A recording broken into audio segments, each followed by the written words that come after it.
All right, here we go. Charli Baltimore. Happy to have you on the platform. Thank you for having me. Happy to be here. Yeah, man. So this is my first time, interviewing you, man. So I want to get into your whole career, man. Your whole career, your whole background. You from Philly, right?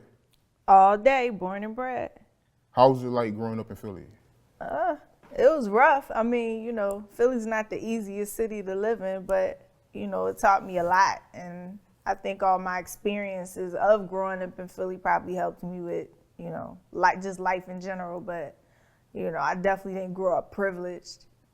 So grew up in a real rough part of Philly.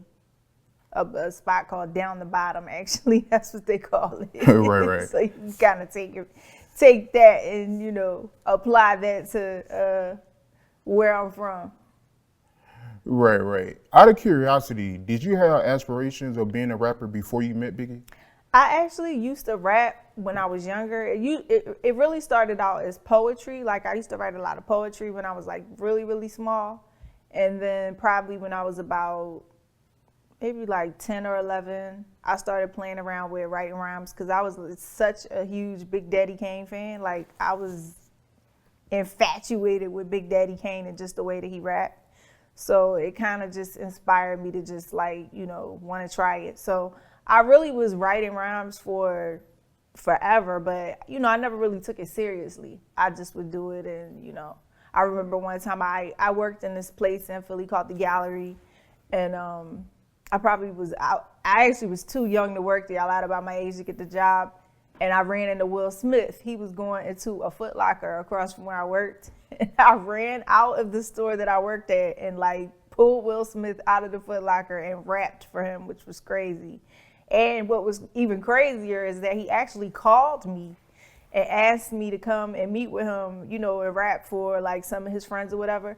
But I was too young, and at the time I lived with my sister, and she would let me go out of the house when I came home from work. So nothing ever came of that. Right.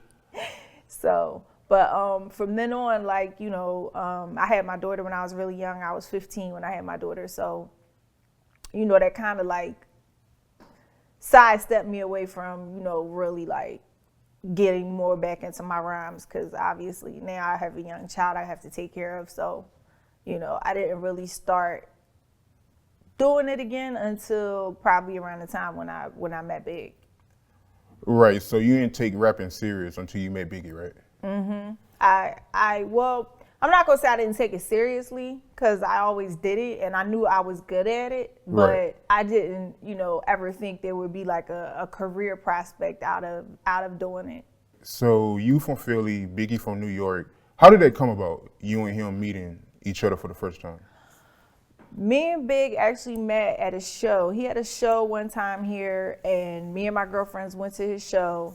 And after the show, it was just chaos everywhere. Like everybody wanted pictures, and girls are throwing underwear out of their cars at him. It was wild.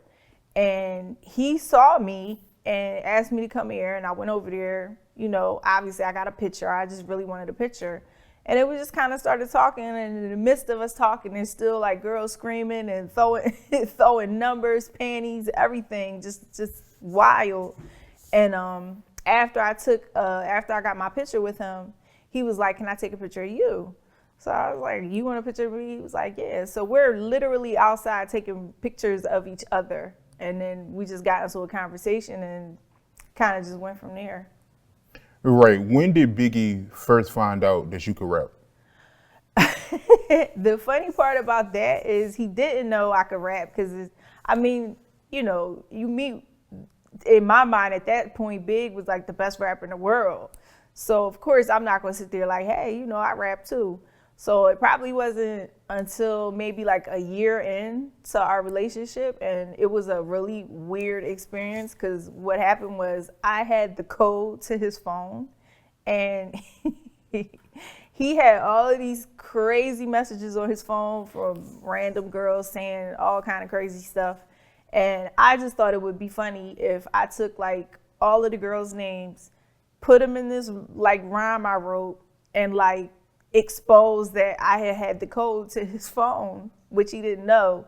And then one day I just had like randomly, I don't know if we were together, I called him, I don't remember. And I was like, I got something I want to tell you. And I literally rapped this whole thing with all of the girls' names that were on his voicemail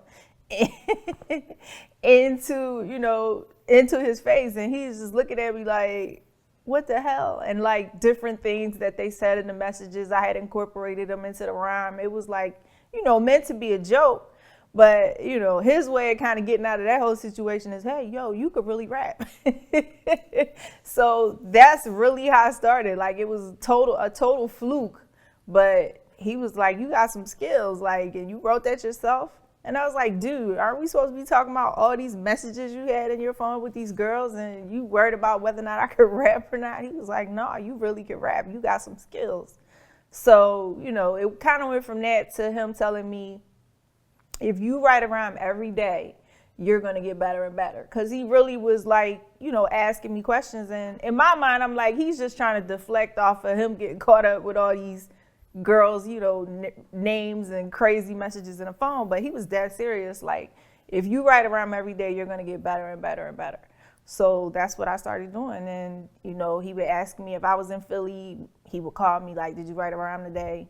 And ask me to spit it. And I'm like, I don't know if he's just doing this to appease me or if he's dead serious and, really thinks that I can rap. But he really did think I could rap and, he really thought I had talent. So every time I wrote a rhyme, I felt myself getting better. And obviously, the more you write, the more your confidence builds. So that's how it started. Right. So, you and Biggie, y'all meet, he finds out you can rap. And at this whole time, you still living in Philly, right? Mm-hmm. I lived in Philly the whole time. And y'all was friends at first, right? We were friends at first, yeah. So how did it get to a point, because y'all friends at first, you still living in Philly, and I'm guessing when y'all got serious, you moved to New York, right? No, I never lived with Big. We never lived together. I always lived in Philly.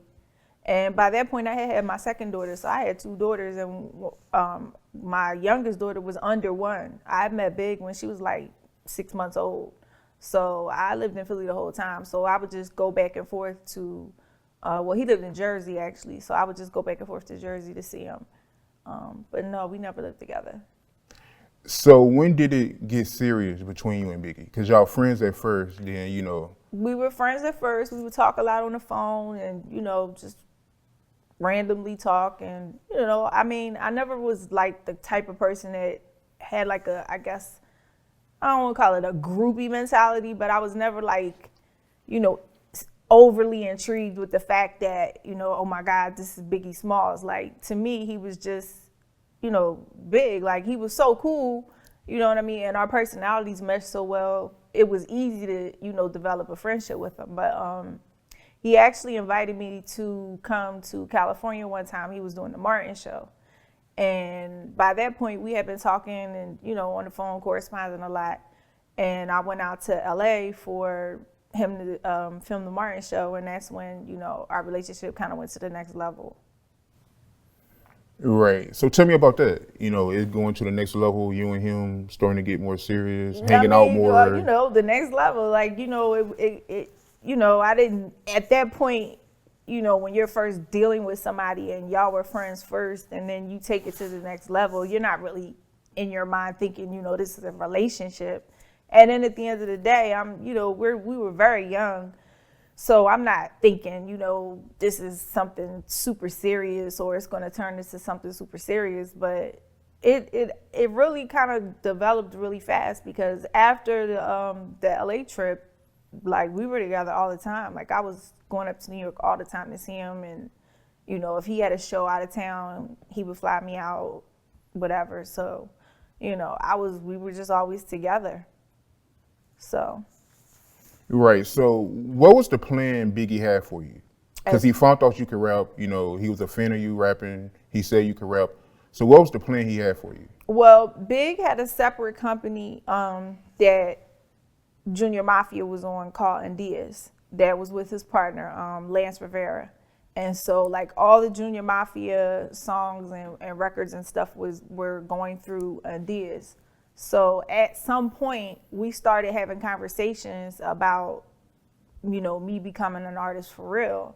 And at that point, I'm still not really, in my mind, taking this super seriously. Like, are you just saying this because, at this point, we're in a full-fledged relationship. So I'm like, I don't know if he's just saying this because I'm his girl or is he dead serious? But he was dead serious. So his plan was to start a group called The Commission, which initially was supposed to be Puff, C's, Jay-Z, him, and me. And that's what he wanted to do. And he had this whole idea because, like, my at the time, like, my skill of rapping was really hardcore, like, because I always liked hardcore artists, and that's what I listened to, NWA, like, Onyx, like, those were, like, my favorite groups. So, my style was really hard. And in his mind, how I looked to him didn't fit how I rapped, and he liked that. So he was like, he had this whole strategy where he wanted me to he wanted to find a way for me to come out literally and people just to hear me rap, but not see my face at all at first. So nobody would see me, like, I don't know if he meant like a mask or how he, had planned it in his mind, but he wanted people to like hear me rap and then at some point kind of like unveil me. But, it never really got to that point. But, if you go and listen to Life After Death, on the record was Beef, he shouts out the whole commission, and that was really his plan, was to do that. So when he puts my name in the What's Beef record. And the commission never happened because he passed away. Right. Yep. So if he would have lived, that would have happened. You, Jay-Z, Puffy. And, I mean, that was his, that would have been crazy. But yeah, that was really his idea, and he was really serious about it. I mean, we talked about it a lot. And he really wanted to do that. So yeah, like that was definitely a real plan. Yeah, that would have been crazy, man. That would have been crazy, yeah. Yeah, that would have been epic, man. Jay-Z, how was Biggie and Jay-Z relationship from your point of view? In what aspect? I mean, how did Biggie feel about Jay-Z as an artist? Well, Biggs, just his talent alone was so unique and different. Like, he didn't write anything down. Everything, was in his head. And, he could write for other people and, write for girls, and you would never know a guy wrote the record or whatever. So when Jay was coming up, he really had a lot of respect and, admiration for Jay's talent. And Big was not one to give a lot of accolades to other rappers. He knew he was, the shit. So it wasn't like, he was like, he might say somebody's nice or whatever, but he really, really, really liked Jay's style and really, thought he was super talented. So, they had, it wasn't a rivalry because they were friends. But he definitely, if he had to put somebody on his level as far as like talent wise, it would have been Jay. And you was cool with Jay-Z too, right? Mm-hmm. Yeah, I met Jay through Big. So tell me about that. And I was in the studio when they did the Love the Dough record. So, and Jay does the same thing. He doesn't write anything down either. So at that time, that was like weird. Like most rappers, needed a pen and paper. So, when they was together in the studio, it definitely was, they had a great chemistry. Right. So tell me about that. You meeting Jay-Z for the first time through Biggie. The first time we met, I'm not sure if it was either at a dinner or at the studio, but Big will always talk about Jay and say that, yo, this dude is really nice. I think he's gonna blow. Like his records is crazy. Like, he put himself on, basically like the same level as him as far as skill wise. So, but as far as us actually meeting, I can't really remember the first time. I don't know if it was either in the studio when they did the Love the Dough record, or it was at a restaurant and we all went to dinner. I can't remember which it was, but they had a good rapport. So while you was dating Biggie, the whole East Coast, West Coast beef was going on, right? Well, it came about while we were dating. Right. How did Biggie feel about that? I mean, he was kind of shocked. because at some point him and Pac were friends, and you know he didn't really understand where all of the negativity was coming from. But I think at the time the media was playing a role, in my mind, this is just my opinion, I think the media was playing a role in, you know, by Pac being as big of an artist as he was at the time, and Big being as big of an artist as he was at the time, and them being on different coasts. I think the media was like, you know, playing into this whole East Coast, West Coast thing, and it kind of really just feuded it. It just made it worse because, like I said, at some point they were friends. Like, you know, there's footage of them rapping together and they were cool. So Big was kind of like a little stunned at, you know, the whole situation. I understand that Pac thought that he was set up, you know, when he was shot and all of that, but that was not Big. Like, Big didn't have anything to do with that. So he didn't really understand in his mind, like, where Pac would even get that idea from. So it threw him off. It just, you know, it just kind of baffled me. Yeah, I think Tupac felt like Biggie knew who did it and he didn't tell him. I don't even think at that point that he knew. And, you know, for real, you know, Pac is the East Coast dude. He's not from the West Coast initially. So if anybody knew who did it, Pac did, you know what I mean? But I don't know if, you know, Pac was a lot more animated than Big. So I don't know if that was part of it, where, you know, he's just going to throw Big in the midst of it to make it more, you know, intriguing or interesting or whatever. But I honestly, in my mind, even though I never personally met Pac, I don't really think that Pac really thought that Big set him up. I just don't. Did Biggie ever have any personal conversations with you about Tupac? Yeah, he told me they were friends at some point, and you know that, you know, Pac was on before Big, so you know Pac had given him a lot of advice. You know, Big had gone and stayed with Pac, you know, at his house before, so you know they had a relationship. So when Pac started making diss records and, you know, coming at him crazy, it just threw him off. He was just like, I don't get this dude. Like, I don't understand what's even going on here. Somebody putting something in his ear or making him do this, or, you know, what the situation is. Like, I get it. Like, I know it got really crazy when, you know, that whole studio situation happened and, you know, Pac got shot. But Big did not have anything to do with that. And he it really like dumbfounded him that he even would think that Pac would think that. Right. So he was truly hurt that Biggie thought that. He was hurt because, you know, he really did consider him a friend. And I know that Pac had at some point given him advice, you know, when he was up and coming, and, you know, Pac was already on. So, you know, it really threw him off. Right. And you was with Biggie when he first heard Hit 'Em Up, right? I was, yes. It was somebody's video shoot. I don't remember whose. And you know, Puff was there. And I just remember, you know, Puff coming out. I think we pulled up, Puff came out. He was like real somber looking, you know, and he was like, yo, I gotta play this record. And that's the first time, you know, we heard Hit 'Em Up. And the whole mood just changed. You know, a video shoot was supposed to be upbeat, happy, whatever. And Big is just like, are you fucking serious right now? Like, seriously, this is what we doing? Like, the video wasn't out yet. There wasn't no video. It was just a record. And it's just like, you know, shock. And it was just crazy.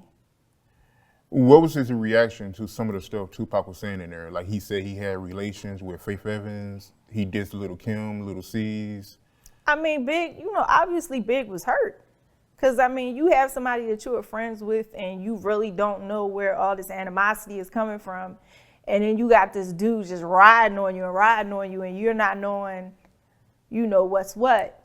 And then there was this, I believe, if I'm not mistaken, Pac mistakenly thought that Who Shot Ya was directed at him, when Who Shot Ya was actually written before Pac had even gotten shot. So tell me about that, you know, Who Shot Ya and, you know, Tupac believing it was about Who him. Shot Ya is not about Pac. it was written before Pac got shot. So, you know, but of course, you know what I mean? People are going to hear that and say, okay, yeah, you know, now this nigga Big is he's going at this nigga now. Now it's going to be, you know, back and forth, blah, blah, blah. But in all actuality, that record was already written. It just, when you listen to it, with all that was going on, it does sound like, you know, yeah, nigga, now I'm on your ass, you know, and it wasn't like that. Right. So, I mean, we got to keep it a buck, though. I mean, you know, Tupac, he got shot at Quad Studios, and they released Who Shot You after he got shot. right. I mean, the timing, you know, that But was. Big didn't have anything to do with when records got released. Like, you know what I'm saying? He's on a label. So, you know what I mean? At the end of the day, you know, if Puff made a decision to put that record out or whatever at the time, the timing was what it was. They know of course. they know what they was doing when they Right, did yeah, exactly. But in Big, you know, Big had already written the record. The record had been, that wasn't something he's like, oh, this nigga done got shot. You know what I'm saying? He's going at me now, you know, let me write this record, this crazy record. And Who Shot You is a hot ass record. So, you know, of course, everybody like that's not in the industry or in the know is going to eat that up. Like, yeah, okay, now he going at Bull like it's about to be on. And it wasn't like that. Yeah, I feel you. I mean, I just think the timing of the No, release of course, was, of course the timing was crazy, but he really did not write that record. It was not directed at Pac, and like I said, it was written before Pac was even shot. So, Right. Did Biggie believe that Tupac had relations with Faith Evans? Do you think he believed it? he believed it. In the beginning, he believed it. I don't know, you know, if as time went on, he believed it. But in the beginning, yeah, he believed it. What was Biggie's reaction when Tupac passed away? Oh, he actually was really upset that Pac, you know, passed away. I mean, it was a shock, but he was genuinely upset, just like you would lose a friend. Even though they was beefing and, you know, stuff had gotten really out of control as far as what people were saying and all that, he genuinely was hurt, you know, when Pac died. Was you with Biggie when he found that out or no? I honestly don't remember. I just remember his reaction, like, yo, I can't believe, like, you know, this dude is dead. Like, this is crazy. Like, you know, I think it was a shock to everybody. But, yeah, he you know, it wasn't like he was like, yes, you know, my nemesis is dead. It wasn't, it wasn't anything like that at all. He was genuinely upset. Is it true that Biggie was listening to Machiavelli after Tupac passed away? Yeah, Big definitely was listening to, I think the Hail Mary record was his favorite record. I can't remember the whole, like, Machiavelli album, but he definitely was listening to the music. And, you know, like I said, Big didn't take his personal feelings on a person out on their music. Like, good music is just good music to him. Like, he was a true, you know, fan of good music. And, you know, Pac definitely has some good music, so Big definitely was listening to it. The accident with you and Biggie, where, you know, y'all got in a car crash. Just take me through that entire day and everything that happened and took place with the crash and, you know, just take me through that entire day. Big had a car being serviced or that was in the, Big didn't drive. He didn't know how to drive, so he never drove. C's was driving. Big had a car that was being serviced or something was wrong with it or something, and we were in a, you know, a loaner car, a rental car. It was like a van, and C's was driving, and it was raining. We were on, weren't on the turnpike, but, you know, like a large highway that was similar to the turnpike in Jersey somewhere, on our way to the dealership to, I don't know what we was going to do because we wasn't going to pick up the car. We might have been, and maybe I was going to drive it. I don't really remember the whole scenario of what, but I know it was raining. C's was driving. Big was in the passenger seat. And the way that this van was set up, I was sitting like in the middle because it had like, the second row was just like one long set of seats.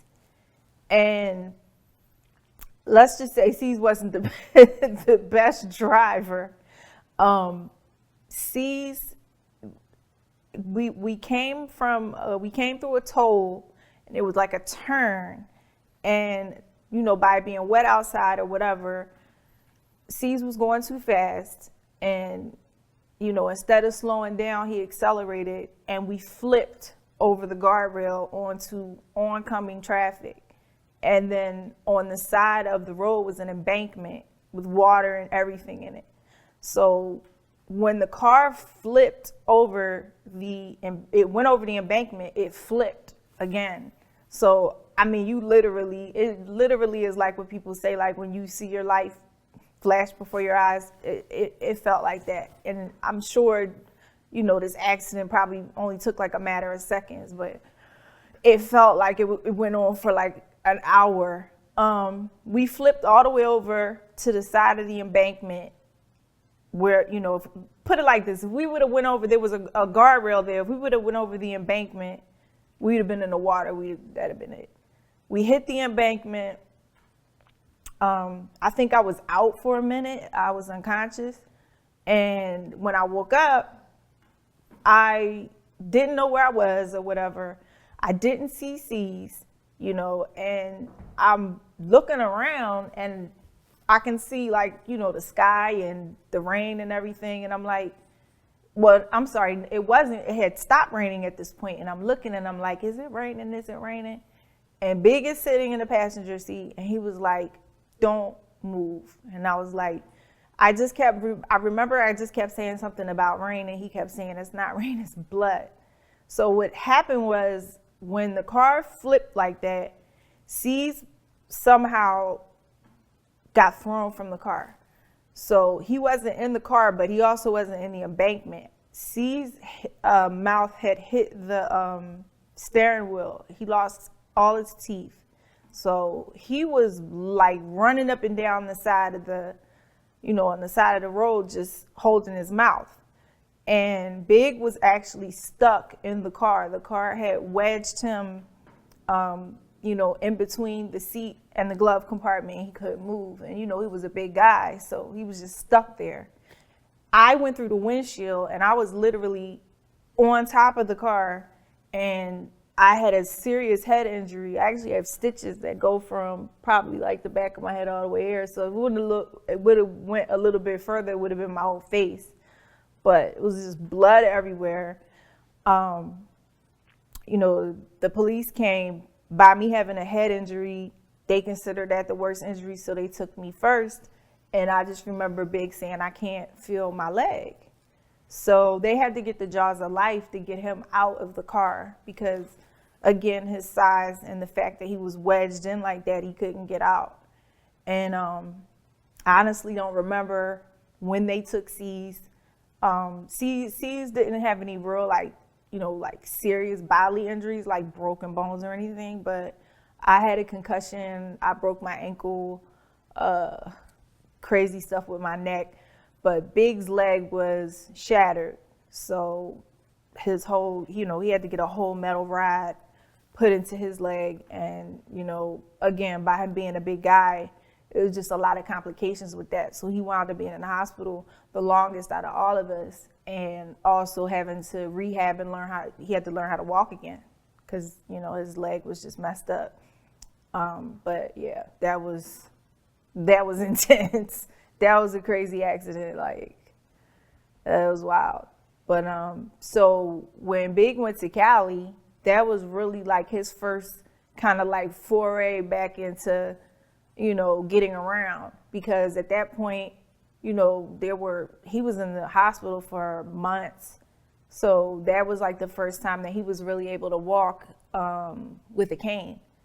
So Cali was kind of like his first trip, and he was real excited about it because, he had been in rehab for so long to try to get this, the leg back together. And then also with the weight that he had on him, it took longer for him to, rehab the leg and learn how to walk again. So, who ideal was it for Biggie to go to LA?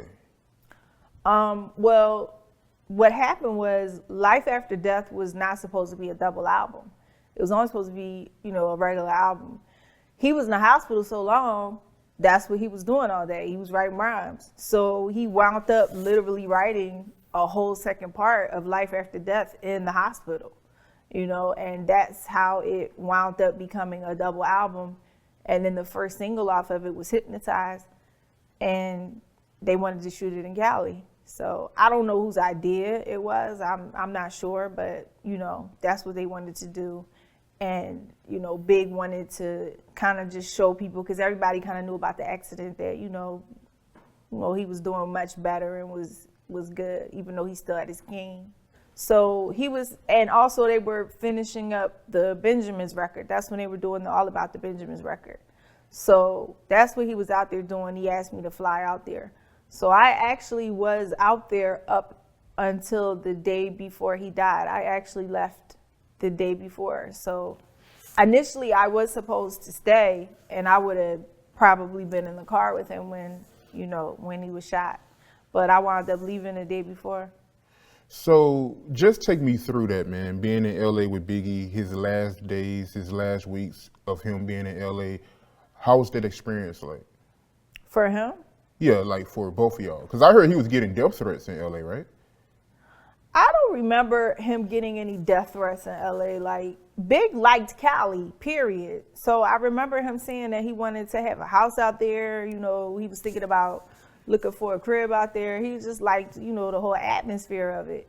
So I don't ever remember a time when, he was scared to go to Cali, or, it was something in the air where he couldn't go to Cali or anything like that. I don't remember anything like that.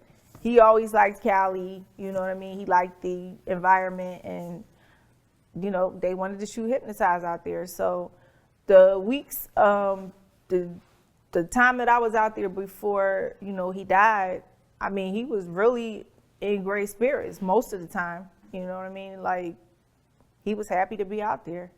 We got to be real, right? Mm-hmm. Biggie coming to LA, do you think that was a good idea for him to come out there so soon after Tupac died? You know what? I don't even think that was really on anybody's mind, because Pac didn't die in Cali. Pac died in Vegas. I know, but you know how Cali loved Tupac, and I don't even think that was really on anybody's mind at that time. Like, I don't think it was in his mind or anybody else's mind that, it might be dangerous for you to go out there. You know what I mean? This might have something to do with you. Pac's death, this could all be affiliated. I don't think that was really on anybody's mind. I just think that, Big was excited about life after death and just wanted to go to Cali and, shoot this video and come home. Right, and you left a day before Biggie got killed. Why did you leave a day before? When I first went out there, we had a crazy argument a couple days into my trip, and we actually got kicked out of the hotel that we were staying in, and it was pretty wild. So I actually was going to leave before that, and of course we wound up making up, and I wound up staying, and then I wound up staying a little longer. I think initially I was only supposed to be out there for a few days, and I wound up staying, basically the whole time that they were shooting the video and everything. And me leaving the day before the awards, I think it was just something that I had something to do back in Philly. I can't really remember what it was. It wasn't anything like, we didn't leave on a sour note or anything. But I actually had this little job that I had worked in the mall. And, when I came back, he died the next day. And I remember going to work that following week. And when I got to work, there was this huge bouquet of flowers in there that were from him. And it was so freaky. Like, I was like, what the fuck? Like, they were like, yeah, they've been here for a couple of days. So he had sent this huge bouquet of flowers to my job, like, before he died, and they were just there. Like, meanwhile, he had already passed away. So that was crazy. Right. So before we get into Biggie Delph, you know Gene Deal, right? I know who he is, and I know that we spoke about him. I don't really remember him like a lot. I know he was Puff's bodyguard, right? Right. The reason why I'm asking is because he told a story about how you got mad at Biggie and you threw Biggie jewelry out the window? Yeah. That actually happened in Cali. That was the argument that we had. We had a huge fight in Cali, wrecked the hotel room, and I believe it was a crazy, super expensive watch that Puff had bought for Big for Christmas, and some crazy ring that Big had just got, and I threw it off the balcony into the pool. I think he got the watch back, if I'm not mistaken, but the ring was gone. What was the argument over? Girls. Actually, it was over some pictures that he had of, let's just say he was in some compromising positions, and he had taken some pictures with a disposable camera of himself and a girl, and yeah, it was like this. So you can kind of figure out what was going on. And of course, his response was, "That's not me in the picture." I'm like, dude, you're not a little dude, and this is big stomach in this picture, and this is girl between your legs. That's definitely you in this picture. So it was a big, crazy argument, like super crazy, to the point where even after Big died, and they were still looking into, what happened, who killed him, and all of that. At some point, homicide detectives flew to New York to talk to me about the argument in the hotel to see, like, if I had something to do with it, which was totally crazy. I'm like, are you fucking kidding me? But yeah, they actually came and talked to me about that argument. Right. So take me through the day when Biggie got killed. Just give me your reaction and just take me through that whole day of you getting that news. I mean, I had only been home, a short amount of time. Like I said, I had just left. It was an award ceremony that night that he passed, and maybe like around 3-4 o'clock in the morning, I get a phone call from his best friend, D-Rock, and he was just screaming on the phone, and I'm like, what the hell? Like, I had never heard D-Rock scream or cry or anything, and he's just hysterical, and he's like, they killed them. And I'm like, who, what? Who killed who? What happened? And he was just like, Big is dead. And I'm like, what are you talking about? Like, they were big practical jokers, so I kind of thought they were playing like, like a real bad practical joke on me, but he was dead serious, and he was so hysterical that I could barely make out what he was saying, and he was just like, turn on the TV. I know it has to be on the news. And sure enough, I think at that time the news was just reporting like he had been shot. They weren't reporting that he was dead, but Rock had told me that, he had passed already. So it was devastating. Like, I'm like, I literally just left. Like, are you, this is a dream. This isn't happening. So it was awful. It was terrible. You being so close to Biggie, out of curiosity, was he happy on Bad Boy? Yeah. I mean, Big was happy on Bad Boy, but of course, on any label that you're on, at some point, you're going to have, problems with your boss.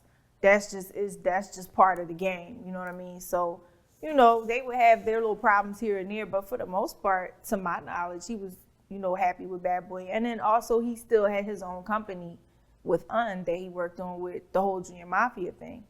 So he was, content with that. I think if Big was still around today, he would definitely be his own boss. I don't think that he would still, be on Bad Boy if Bad Boy was like, running, a label at this time. Because Puff doesn't really do like a whole lot of music stuff anymore. I think that Big would have eventually branched off and just been his own boss. And I seen an interview from Little C's, and he said when Biggie died, you was his girl. Mm-hmm. How you feel about him saying that? It was true. So, I mean, C's is just telling the truth. I mean, I was Big's girl. We, that was kind of like an established thing with us. So, it was what it was. Like, we had, at that point, been together for almost 2 years. You and Biggie, y'all dated for like 2 years. So Where was Faith Evans in the picture while y'all was dating for 2 years? Big and Faith were separated when we met. And, this is what, he was telling me. So as far as I knew, they weren't together at all in any sense.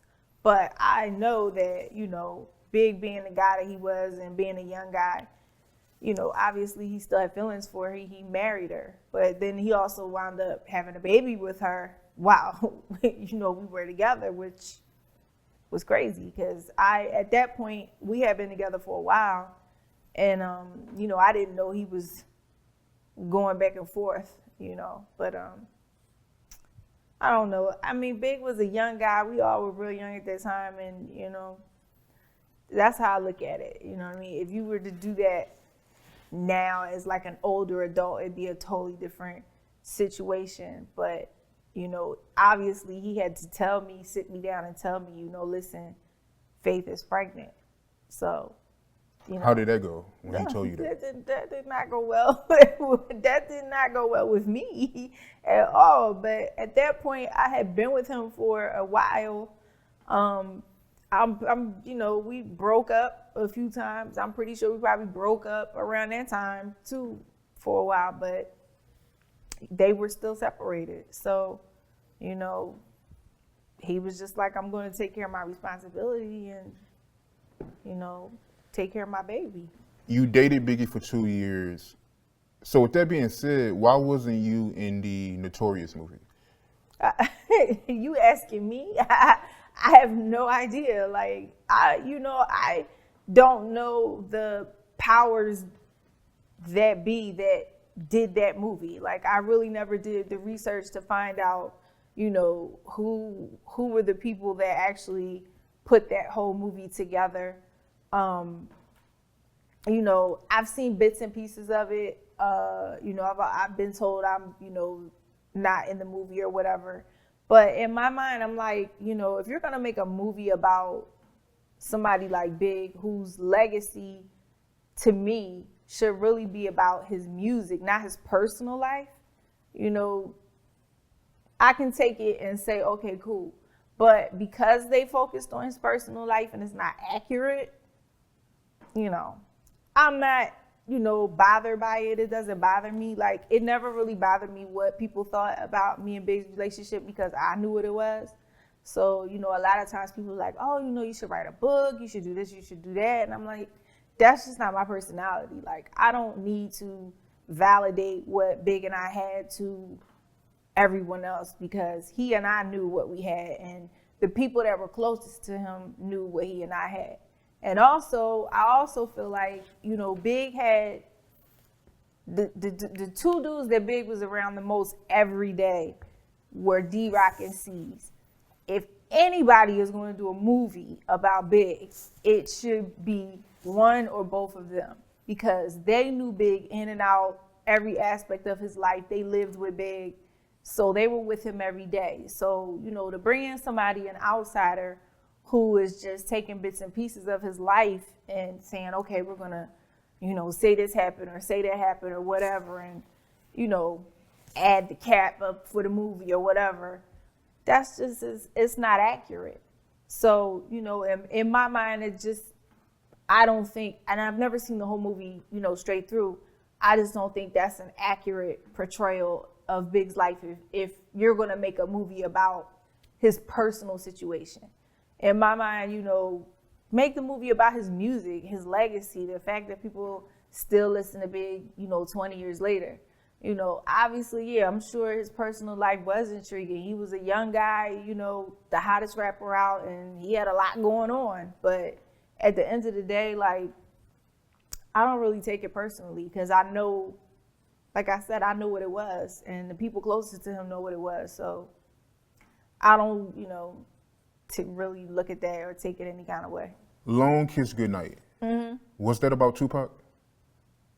Long Kiss Goodnight? Yeah. The RZA record? Yeah.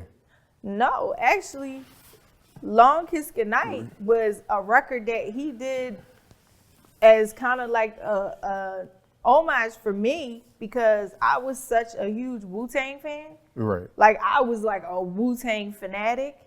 And I begged him, please, please, please, please do a record with somebody else from the Wu besides Method Man. And he hit me. I remember he called me one day and played me the beat and was like, guess whose beat that is? And I was like, who? And he was like, RZA. And then you have to also remember that my name came from that movie, The Longest Goodnight. So it kind of was just kind of something for me. But, you know, I mean, people take stuff out of Big's rhymes and apply it to all kinds of stuff and say, oh, he dissed this person, that person, da, da, da, da. I'm not saying Big didn't do that, but for him to just sit and just write a whole record, at that point, when he wrote that record, I'm pretty sure Pac was already deceased. And exactly. It was like a song he made when Tupac died and he was taking shots at him. Nah. Big, first of all, Big wouldn't do that. That's just not like his personality. He's not going to take shots at the dead man. He probably had little stuff in there where people could take it and say whatever. And I'm keeping it a buck. I see your face like, yeah, all right. But I'm not going to lie. Like, that's just, he wouldn't do that. Yeah, of course, you know, there's little stuff in there. I know what you talk about. That stuff, and you said something.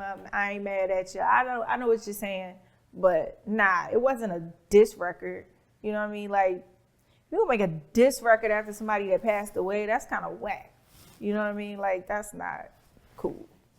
So really, like, for real, like, that record was kind of like for me because he knew how much I loved the Wu and he knew how much I wanted him to, like, work with them more. And when I remember him calling me and playing me that beat, I was like, yes. So, nah, that's not a Tupac diss record. Then you're actually the first person that's ever asked me that, or that's actually the first time I've ever heard that. Right. Yeah, man, I mean, it's just my personal opinion. You know, some of the lyrics in there was a little obvious, but it is what it is. Hey, when y'all was in LA, was you getting protection from the Southside Crips? No. We didn't have, I can't tell you what kind of protection Big had on the set of the video because I wasn't there. I didn't go to the video shoot. So it's possible he may have had protection from them, but when we were together and going out, nah, he didn't have any Southside Crip protection. Right. So Biggie passes away. What was your mindset? Because he had so much planned for you before he died. So when he passed away, like, how did that make you feel? I mean, obviously I was traumatized. This is somebody I had been with, you know, in a relationship with for, you know, 2 years. So, you know, to lose someone like that, and my father had just died, and a couple of other people that were really close to me all died kind of like in succession within like an 8-month span. So my mind was just messed up. I wasn't really thinking about, you know, the rap thing at that time. I was just, you know, really messed up that he died. But I remember, you know, after he passed, that his partner, Un, coming up to me and saying, yo, you know, Big had plans for you, and I want to see them plans through. Like, I want to, you know what I'm saying? I want to make what he wanted for you a reality. And honestly, I really wasn't thinking that was going to happen. You know what I mean? At that time, I was just still kind of in a daze that, you know, he even passed away. So, but, you know, Un kept his word, and eventually, probably like 7-8 months later, he started entertainment, and that's when he signed Cam and I as his first artist. Right. So he signed you and Cameron, and Biggie wanted to sign Cameron too, right? I don't know. Okay. I don't remember Big ever talking about Cam. The first time I met Cam was through Un. So I don't know if you know, they had conversations about Cameron before or whatever. And again, you know, I'm from Philly, Cam's from New York, so I had never heard of Cam until, you know, I had got to entertainment, so I'm not sure. Right. So he signs you and Cam. Just tell me how that came about, like your experience signing with because your first album, Cold as Ice, you know, how did that album come about? Because you wasn't a fan of that album, right? I wasn't a fan of the way that controlled every aspect of me doing the album. And the fact that I wrote my own rhymes, and at that time, was under the impression basically like females just don't write rhymes. Guys write their rhymes. And I'm like, that's not true. You know what I mean? And, there had been times when I had meetings with and raps for him and he knew I could rap. You know what I mean? So it wasn't like I don't know if he just didn't have enough faith in the fact that I could write a whole album or what the situation was. But I remember a lot of our first meetings were, we're going to get so-and-so to write you this record and so-and-so to write you this record. And I'm like, I don't need anybody to write me anything. Like, I got this. Like, let me do me. But Un's vision for me as an artist was totally different from what I was about. Like, he wanted me to kind of be like some sort of like, like pop rapper type chick, like a Britney Spears, if Britney Spears was a rapper. You know what I mean? And I'm like, dude, like, I'm from Philly, like, that's not gonna fly. Like, who the hell is listening to that? In my mind, I'm just like, that's totally not, what I'm about. I can't really write about stuff that I don't know about. Like, you know what I mean? I grew up in the hood, like, the fuck? You want me to become like this pop princess? And our visions were totally different from, what I rapped about. And I wanted to rap about what I wanted to rap about. I wanted to rap with Mobb Deep and, the niggas that I listened to and looked up to. I didn't want to be, make pop records. That just wasn't I just didn't want to do that. So it was a lot of conflict a lot of the time with entertainment. And it just really became overwhelming. Yeah, I seen an interview from Cameron, and he was pretty much saying the same thing. He wasn't happy with Confessions of Fire. Because, but see, now in my mind, Confessions of Fire was hot. I liked Confessions of Fire personally, but I know that Cam felt the same way because again, wanted to control every aspect of the situation. It's like, when do you get to be an artist? You're taking people, straight off the street that had never been in, the studio, like a real studio. Like I had never been like in a real studio with like a real engineer. Like all that stuff came so fast to me. I'm not gonna put all the blame on Un. I'm just gonna say I don't think that I was ready for all of that. So, and it wasn't even like a situation where, you're, slowly, gradually introducing me into this. You just threw me kind of in there and was like, yeah, now do this. And I'm like, hold up. Like, this is not, I don't write like this. This is not what I do. So it became a lot of, conflict with the whole label. And again, that was Un's first deal with Sony Records because he still had ideas. And that was his label with Big, with Junior Mafia and all that. The entertainment deal, the one that Cam and I were signed to, that was through Sony. So, obviously Un had a lot of pressure on him from Sony. Okay, cool, we're going to give you this deal. For whatever reason, we're going to give you all this money. And these are your first two flagship artists, make it happen. And Un had like really set ideas on what, he wanted that I didn't agree with. And, I'm sure it was times that Cam didn't agree with it either. So it just became way too much drama.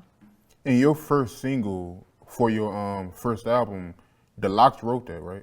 Yes, The Lox wrote Money because at that is around the time when Un still thought, females can't write their own records. We're gonna have The Lox write you a record. Da, da, da. And he sent me with them. We actually were in Maryland somewhere and it was a house full of dudes, probably like 30 dudes in there. I was the only girl and everybody was cool as fuck. And yeah, they wrote Money. And I remember Un didn't want me to tell people that. He was like, no, don't tell anybody that they wrote that record, this, and that. And I was like, I don't care because there's never been another record after that anybody has ever written for me. I've written for other people. You know what I mean? So I want people to know that I didn't write that record. There's nothing wrong with the record. It's just that it wasn't my style. You know what I'm saying? You had somebody else write it because you didn't have enough faith in me as a female to know that I could write my own rhymes. But I will say that after Money, you know, it came a point where I was like, yo, she really can't write. And even Cam was like, yo, like this girl could write. But then it became Cam was writing my rhymes. Like Cam never wrote me a rhyme ever. But it was just at that time period, people just didn't believe that females could write their own records. So it was constantly a struggle. And for me, you know, I know some people don't care, but for me, like the writing part of rapping is the best part to me. That was my favorite part. That's what I'm best at in my mind. And I wanted to be known and respected for my writing. And Un's like, who gives a fuck about that? You know what I mean? We just trying to make money and da-da-da-da. And I'm like, no, like, you know, if I'm going to do this, I want to do this shit the right way. I want to do it my way. And that wasn't working with him. He was just set in his ways. So that ain't work. You still talk to Un? We cool. We speak. But nah, I don't talk to him, no. Like, we not calling each other on the phone and, you know, none of that. Right. Might be like an Instagram hi or, you know, a DM hey here and there, but nah, we don't talk. Right. So the situation with Un didn't work out, and you signed with Irv Gotti and Murder Inc. How did that come about? Let me see. I actually met Irv at a show, I think in Philly one time. And, you know, we were introduced or whatever. This is around the time when Ja first was coming out. And I honestly can't recall how Irv and I wound up, you know, meeting back up or setting up a meeting or whatever. But there was a time when I saw Irv again, or we met up again, and I was basically just explaining to him that I was really unhappy at entertainment, and you know that shit just wasn't going to work out. And he also was under the impression that Cam was writing my records, and I was like, dude, like nobody writes my records. I write my own shit. So Irv didn't believe me. So you know that like really had me like hot, like I'm right, like the fuck. So what happened was Irv would have me come to certain studio sessions, play certain records, and be like, all right, write to that. And at that point, I was so hungry and so like wanting to get away from entertainment. Anything he would put on, I would just kill it. And so it was just one time that Irv told me, because Irv had Vita on his Murdering label at the time, so he wasn't even looking for a female artist. Me and Irv, you know, the more that we talked, we just had wound up being cool, and he was trying to help me. So he asked me to come to LA one time, and literally, no exaggeration, we were in the studio for 48 hours straight, no lie. Like, we didn't go back to no hotel, we didn't do nothing. It was food and bathroom breaks, that was it. He literally locked me in the studio for 48 hours and threw on beat after beat, and everything he threw on, I was just smoking it. To the point where, like, when Irv gets excited, like, he gets fucking excited. So he's like, yo, like, you really are a beast with this writing shit. I'm like, nigga, I told you, like, nobody's writing these records. I'm writing this shit. And so I think we came back to New York, and he was doing a little bit more of the same, but the records were getting, like, you know, better. Like, I think that, you know, the first part was more like a test. And then it was, you know, okay, get on so-and-so's record or try this remix and this and that. And at some point he brought, you know, Ja into the mix. And the next thing I know, I'm on a plane flying to LA to do Down Ass Bitch. And I flew to LA, and Ja and I wrote the record in LA. And from that point, Irv was like, yeah, I can't let you go to no other label. But Un had me under the impression that there had to be a buyout of me from him, which wasn't true. Irv knew somebody at Sony that was like, nah, Un is not even on Sony anymore.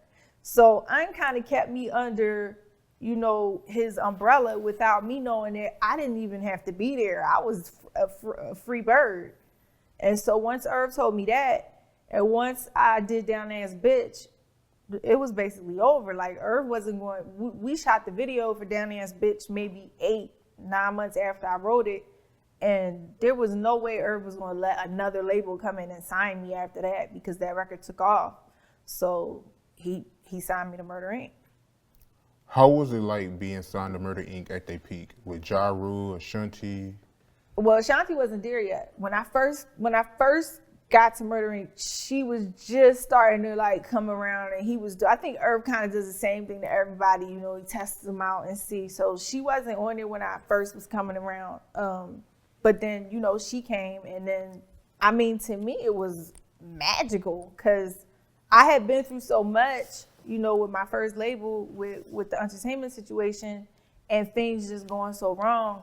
To have somebody that believed in my talent and knew I could write and was letting me just, you know, do me and be the artist that I wanted to be, that's all I wanted. Like, that's all I was really trying to do from the beginning. Plus, by that point, I had enough experience to know exactly what was going on. Like, I really went in green. I really didn't know anything about the music business when I first signed with Untitled Entertainment. So, you know, once I got with Irv, it was a totally different experience, totally different vibe, everything. Right. So the Murder Inc. and G-Unit beef. How was it like being in the middle of that beef? Because that beef got serious, man. People was getting stabbed and everything. And I think 50, he even dissed you on a few songs, right? So just tell me about that, yo. Like, I mean, that 50 Cent shit, that shit could have really went, you know, that shit could have got really, you know, more crazy than it actually did. Because at the time, I was married to a dude, and the dude I was married to was not somebody who really wanted to cross paths with. He wasn't no industry nigga. So he was taking that shit real personal. Like, you know, in Irv's mind, though, Murder Inc. was so hot at the time, he didn't really feel like it was somebody that could come in and, you know, take over. And, you know, at that point, I mean, Murder Inc. had so many hit records, and Ja was writing so many hit records for so many like R&B chicks, Jennifer Lopez, Mariah Carey, like, you know what I mean? He had so much shit going on, and I don't think that Irv really thought somebody could come in and you know, take that from him. But I remember going to Irv like, yo, you know what I mean? I still lived in Philly at the time. Like, yo, like, this nigga getting hot in the street. Like, you need to pay attention to what's going on, because if the streets are saying some shit is hot, and, you know, let's just say this is the street, but in your mind, you're up here, so you're not paying attention to what, you know, what the streets are saying, you're losing touch. And, you know, while you're still doing this up here, he's slowly, you know what I mean, coming up. And I think Irv just dropped the ball on that. Like, yeah, I mean, I know Ja wanted to go at 50, you know what I mean, at one point, and Irv didn't want anybody on Murder Inc. to feed into the whole 50 Cent shit. Like, I had actually left one time, and at some point, you know, when I was on Murder Inc., I had wound up moving up to North Jersey, but I would always come back to Philly. And I remember leaving, you know, like, I was working on my album, everything, just leaving one time, coming to Philly for like a month and making this whole fucking mixtape where I just went at this nigga, like paid for the shit myself. Like, this ain't had nothing to do with Murder Inc. Like, got all these Philly niggas involved. Like, it was just wild. Herb was like, what the fuck you gonna do with this? And I was like, fuck that nigga. Like, you know what I'm saying? Like, you worked, you've brought some of the hottest niggas, like, you know, Herb brought X to Def Jam, and, you know what I mean? The original Murder Inc. was X, Ja, and J. Like, what the fuck? You gonna let this dude come and just, you know what I mean? It was just crazy to me in my mind. Like, yeah, this, you know, you can't do this. Like, yeah, just letting him tear down everything. Yeah, like, what the fuck? But I really don't think at that point Irv thought that it's possible that this dude could just come out of nowhere and do that. You know what I mean? But you got to think of the backing that he had. You know what I mean? He's got Eminem and Dre. So I just don't think that, Irv's mind was in a place where he thought he would, he could do what he wound up doing. Have you ever met 50? I actually did. He has there's a guy named Jack Thriller that works at This Is 50, and me and Jack Thriller is mad cool, and I've done his show, probably 3 or 4 times. So, and Jack and I have a great relationship, but you shoot the show at This Is 50, so you got to go up there to shoot it. And I remember I went up there one day, but when I was up there, I was with this guy from Detroit named Trick Trick. And, Trick Trick is known in the industry as kind of like a dude you don't really want to mess with like that. Right. And 50, I was in back of Trick, and 50 went and hugged Trick, and I was standing there, and I seen nigga 50 eyes kind of get big, and I just looked at him, and he just looked at me, and he's like, hi. And that was basically it. I only ever really saw a boy one time. That was it. But I don't have nothing to say about dude. Like, that was just like a fluke to me, how that whole shit just even came about. Right. Speaking of Trick Trick, you and Trick Trick, y'all co-owned the label together, right? Well, me and Trick, yeah. And somebody named Peanut? Yes. Peanut owned the label, and Trick and I were basically, the people that, yeah, I guess you could kind of say we all owned the label together. Because I lived in Detroit for 2 years. So, yeah, we did. We owned the label out there for a while. But at the end of the day, like, I'm an East Coast girl, and living in Detroit, that wasn't working for me. That wasn't going to work. I needed to come back to the East Coast. But So that's the reason why it didn't work out? Well, no. The reason it didn't work out is because I had problems with the guy Peanut, and that just wasn't going to work. Like, he's really not a music person, whereas Trick is, but Peanut was more the person that was, running it. And, Trick started kind of falling back off of it, and then his stuff just started going, like, downhill from there. And again, like, if you a person that just wants to, because you have the money to start a music label, but you don't really know what you're doing, you're going to definitely run into problems. So, yeah. And plus, I didn't want to be in Detroit anymore. If I'm not mistaken, Cash Doll, she was signed to you at one point, right? Yeah, she was signed to, so was Breezy. Breezy that played on Empire. Right. Yeah, Breezy was signed, and so was Cash Doll. They both were on the label. The label was called B&B. Yeah. Damn, man, that's terrible, yo. I know. There's some hot ass artists. We had some hot ass artists. Yeah, man, I'll be salty, man, if that was me, man. I mean, it is what it is, you know what I mean? It's music business. That's how it go. Right. So, Murder Inc., do you still talk to anybody from Murder Inc.? Oh, yeah. I still talk to pretty much everybody from Murder Inc. Right. Ja just had a versus.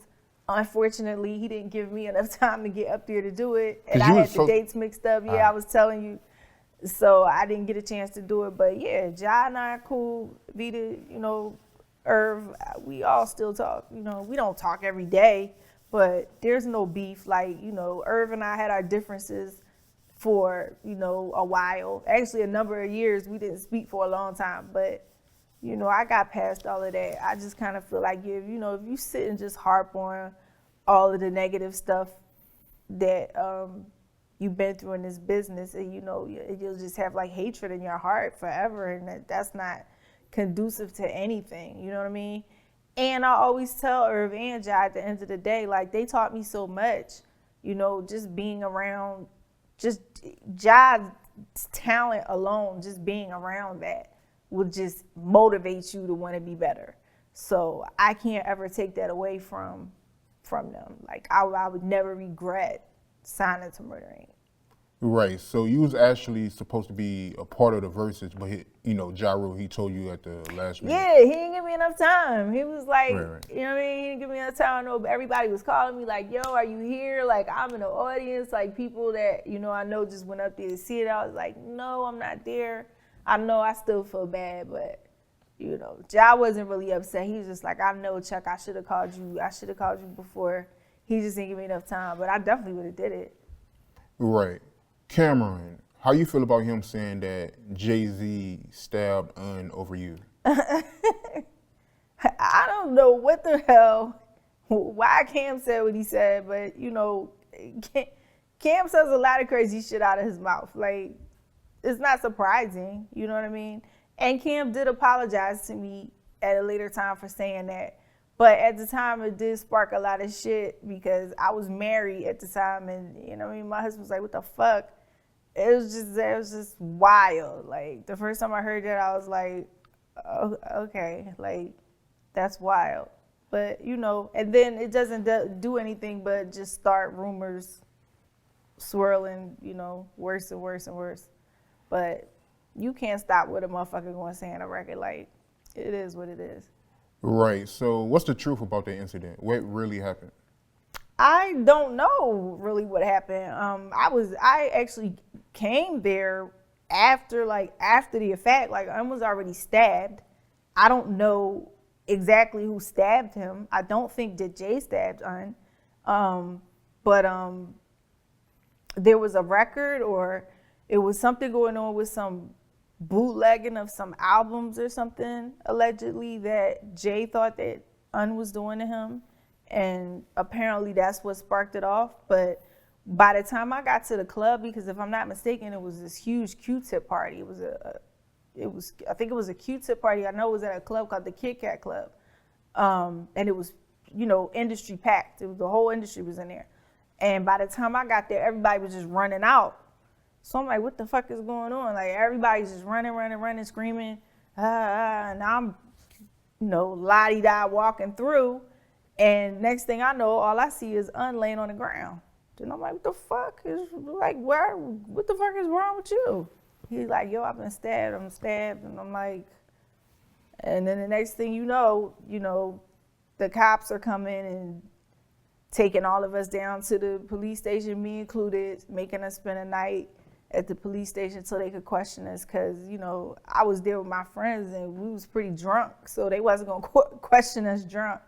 And so when we sobered up, they just started, you know, asking us mad questions. But that was crazy. Like, I don't know what the fuck. I didn't actually see what happened. I just saw the aftermath of it. Right. The beef between Biggie and Wu-Tang, you know, what's the truth behind that beef? I don't know if it was like a real beef. I don't even really remember Big ever saying anything bad about the Wu-Tang. I think it was a snippet where Big was imitating Raekwon or something on a tape, and it got back to Raekwon or some shit like that, and they, you know, it just took it wrong. But it wasn't anything serious, like, you know what I mean, that couldn't be hashed out, because obviously RZA wound up working on Big's album and all of that. And Big, no, like, you can't talk bad about the Wu-Tang to me. Like, I'm a fucking Wu fanatic, so I wasn't trying to hear none of that shit. Like, but I don't remember Big ever talking bad about the Wu. I think at the time what was going on was maybe Big was just in his feelings, because that's when Only Built for Cuban Links came out, and that was a hot-ass album. So, you know, but Big was silly. So he'd do silly shit, imitate people, clown, you know what I mean? But shit, he used to rock that shit in his car too, so it wasn't anything like, you know, it wasn't anything near like a Tupac situation. It was just more Big just clowning around. But if they did have like a real beef of some sort, I wasn't aware of it. I'm just going off of what I know. Stevie J, you know Stevie J? Mm-hmm. How you feel about him and Faith Evans, you know, dating and, you know? I mean, I don't feel any way about Faith and Stevie J. Like, that's, you know, everybody's grown, and you know what I mean? I think, you know, when you are grown and a full adult, because at the time of, you know, when Faith and Big and me and all of that was going on, you know, we were kids. So, I mean, that's a grown woman, a grown man. They made a grown decision. Like, I don't feel any way about it. I wish them the best. How you feel about people that say, you know, it's shady on Stevie J part, you know, to mess with Faith Evans and knowing that, you know, she was Biggie's. Well, I mean, first of all, we're talking 20 some odd years later. And second of all, you know, unless these people are paying these people's bills, I don't really see how it's anybody's business or why they worried about, you know, who makes somebody happy. You know what I mean? Like, I don't look at shit like that. Like, I look at it like if that's who makes her happy and he makes her happy, then by all means. You know what I mean? I don't know. I have a different way of looking at shit. So. Right. So I want to backtrack actually. Earlier you said that at first Biggie felt like, you know, Tupac and Faith Evans, you know, did sleep together. What made you say that? Did Biggie tell you anything that, you know, like, yo, I believe it? Well, it was rumors. It was Okay. rumors going around, you know, that's what was going on. And, you know, obviously because they weren't together at the time, and this is before Hit 'Em Up and all of that came out, you know, of course, Big really didn't know what to believe. But I don't know if the rumors are true or not. You know, they the only two people that know that. So I don't know. He really didn't know. But I honestly don't think after a while that he really truly believed that that happened. So who knows? Brooklyn Finest. Mm-hmm. Biggie taking a shot at Tupac and Faith on that song. That's just Big being Big. That's just Big being lyrical and Big being Big. Like, you know, people that don't know Big personally and know how his personality is, like, that's just really like, he wasn't even really taking a shot. He was just, his personality was like that. And it's hard for me to explain what his personality was like unless you actually knew him, but that's just some slick shit he would say. And, you know, at the end of the day, it was a hot line because it fucks people's ears up. You still got to remember, this is a nigga that came out and said, look, black, ugly as ever. You know what I mean? That's shit that nobody had ever heard before. Like, yo, did this nigga just say he was black, ugly as ever? But however, I stay coochie down to the socks. You know, that you know, those type of lyrics weren't happening around that time. People weren't rapping like that. So the type of shit, like the type of wit that Big had and just his personality in general, like people weren't used to that. So, you know, that reference, I see what you're saying, you know, people think it's a shot, but really it's just Big's personality. Like Big was a silly dude. Like he was just a witty, silly dude. Right. So do you feel like you underrated? Underrated in what aspect? Rapping? And the reason why I say that is because, and I'm not just saying it because I'm interviewing you, right? But you're actually a good rapper. So, you know, just me looking at it from my point of view, I look at people like a Little Kim or a Foxy Brown, and I listen to your music, and I don't really see a difference. It's like you just as nice as them, if not nicer. Yeah, thank you. So, I don't know, man. I mean, where do you think your career went wrong? Where you like look at it and you like, man, this was a mistake, or like, do you think something stopped you from reaching your full potential? I mean, honestly, I really don't know. It just seemed like every situation, like label situation I got into, like right when it was like my turn to blow, like something wild would occur.